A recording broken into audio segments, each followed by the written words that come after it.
Hi, my name is Tim Westcott. I'm the owner of Westcott Design Services, and I have been designing and teaching about control systems for the last 25 years. Today, we are going to talk about system stability. This video may not end up being the most interesting video in the entire series when all is said and done. However, I'm defining some important terms in control systems, and I'm introducing some new concepts, and I will be touching on these terms and concepts in later videos. I don't want to leave you in the lurch in these later videos wondering what I mean, so I am defining these terms and showing you these concepts now. The terms and concepts that I will be introducing in this video are the ones that you might use to answer the question, is this system stable?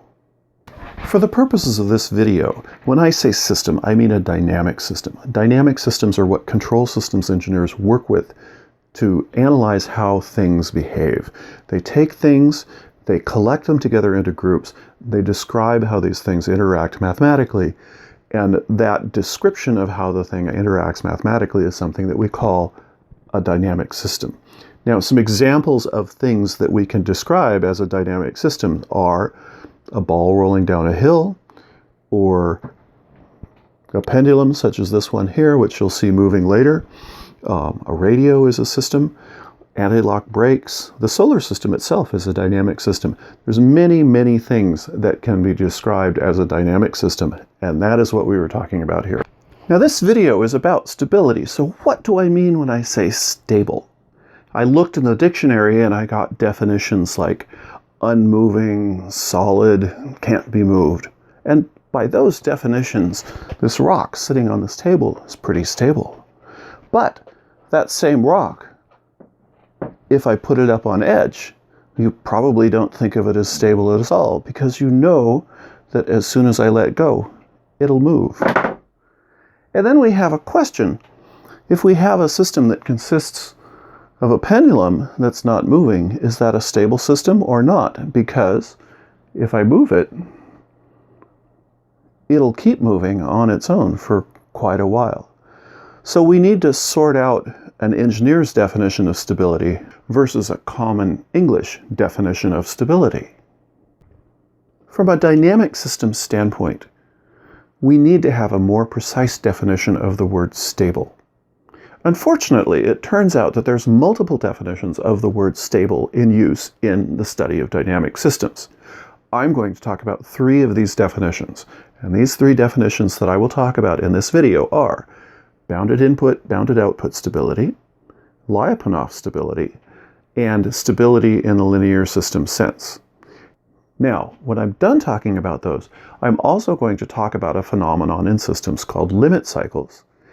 And I am going to talk about how limit cycles in a system relates to that system's stability.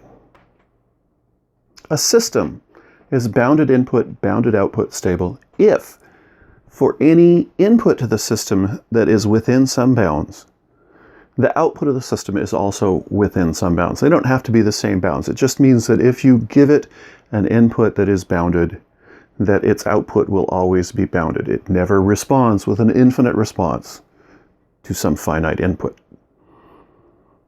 This does not necessarily mean that if you give that system a very small input, that it will have a very small response. Or that if you give that system a very large input, it will have a larger response than the response for a small input.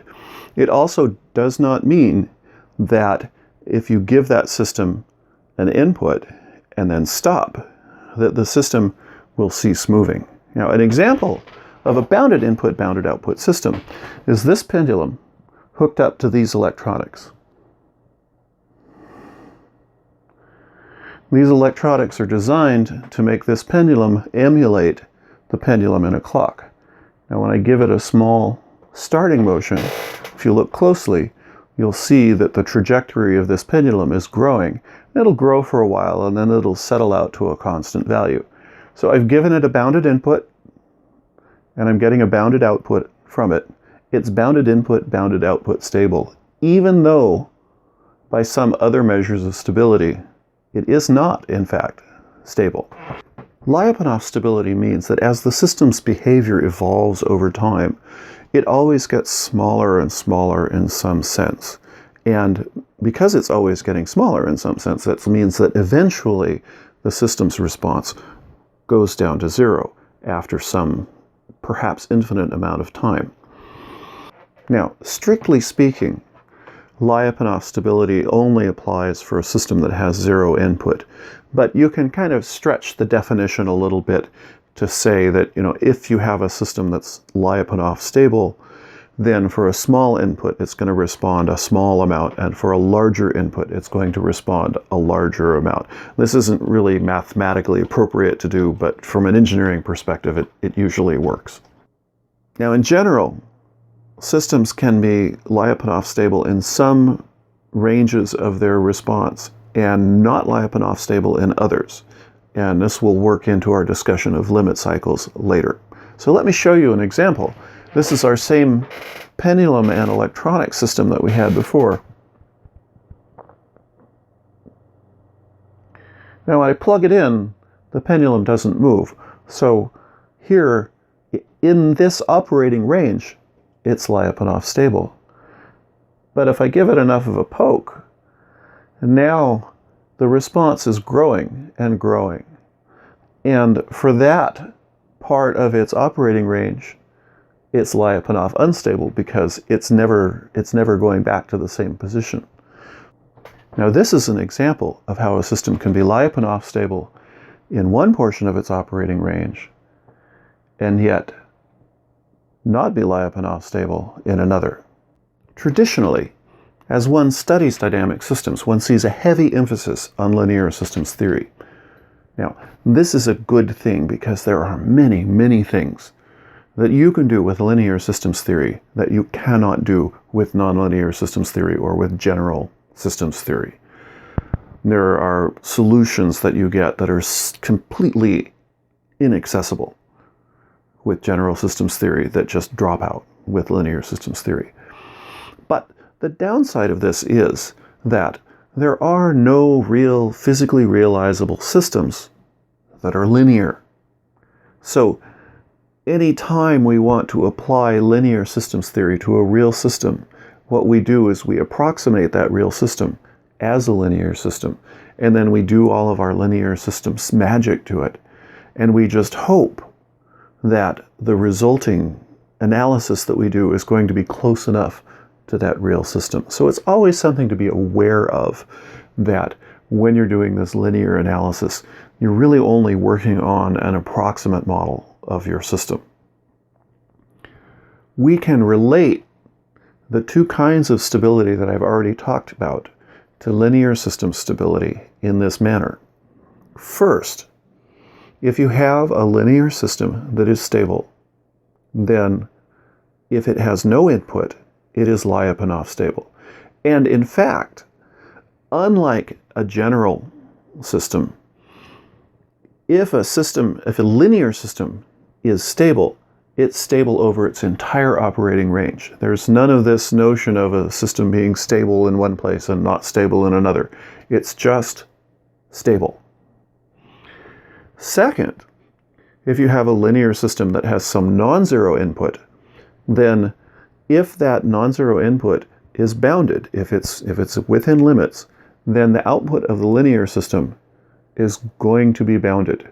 So a linear system that has some input to it is automatically bounded input, bounded output stable, as long as the linear system itself is stable. And that's how you relate these two other definitions of stability to linear system stability. Now, in linear systems theory, a system is either stable, and with no input, the output drops to zero, or the system is unstable, and the output grows without bound. With general systems, a system can have a property called a limit cycle. And because real systems aren't linear, we have to use general system theory in our thinking about them, at least to some extent. So let me describe what a limit cycle is. A limit cycle is a property of the system, and it is a behavior that the system will tend to fall into. And a limit cycle, when it is present, And if the system has fallen into this limit cycle, then there's basically three properties that you can observe. One, the system has no input, or you're not commanding it to do what it's doing. Second, the system is exhibiting a never-ending motion. And third, that never-ending motion is perfectly cyclical. It always comes back to the same place. So in a system that has a velocity and a position, it's always tracing over the same set of velocities and position all the time. As you saw with this pendulum when it was operating with these electronics and it had settled out to a steady state. That was actually tracing out a limit cycle. Limit cycles can be classified as soft limit cycles and hard limit cycles. Now, a soft limit cycle is one where the system is Lyapunov unstable all the way from rest. So at rest, the system has a tendency to start moving and start basically spiraling out and having larger and larger motions until it starts following that limit cycle. The other sort of limit cycle is what's called a hard limit cycle. And a hard limit cycle is one where the system is actually Lyapunov stable right around the rest position. But then if it just gets a large enough disturbance or a large enough command input, it can be driven into this region where it's unstable. And in fact, you saw this before. This pendulum and electronic system that I've built here has a hard limit cycle. The power is on and everything is connected and the pendulum isn't moving. But when I give the pendulum a large enough motion, then it enters that region of Lyapunov instability and the motion of the pendulum starts growing, and eventually it will grow enough until it settles into that limit cycle and it stays on that limit cycle forever. Modesty demands that I mention that I had really intended this to be a soft limit cycle for the purposes of demonstration, but I failed to take the friction of the bearing and the pendulum into account, and so I ended up with a system that has a hard limit cycle. The reason that I wanted to make sure to show you a hard limit cycle was because they can be much more pernicious than soft limit cycles, and they are more pernicious for two reasons. First of all, if you have a good linearized definition of your system and you're doing linear system analysis on it, then generally your soft limit cycle will show up in your initial analysis. And you will just see that there's a limit. You'll see an instability. You'll do your analysis and it'll show you that your system is unstable. And you'll know that you have problems that you need to deal with, because generally an unstable system is a bad thing. On the other hand, if you have a hard limit cycle in your system, then it won't show up in your linearized analysis. And indeed, if you're not looking for such things, it might not show up in the lab. However, these are real systems that we're building, and either you or someone else is going to go out and use them. You might be building something that's going to be shipped to millions of customers, and someone, somewhere, will find the hard limit cycle. The thing will burst into oscillation, and it will cause problems. So, at the very least, you want to know of the existence of hard limit cycles, and you want to know that you need to test for them, and you want to be able to recognize what's happening if you see them, and you want to be able to put a name to them. That's hard limit cycles. Now, I wanted especially to show hard limit cycles in this video because one of the biggest bugaboos for a beginning control system designer is a phenomenon called integrator windup. An integrator windup itself causes a hard limit cycle. It causes this situation where you have a control system that looks fine as long as you're moving it slowly or as long as you're not giving it a big step input. But then as soon as you hit it really hard, it starts oscillating and you don't necessarily know why. So I will treat integrator windup in a later video. I will also be doing a video on the effects of friction and backlash, and these qualities also cause limit cycle phenomenon, although they are not necessarily hard limit cycle. So, I hope that you found this video informative, and please stay tuned for the next one. Thank you.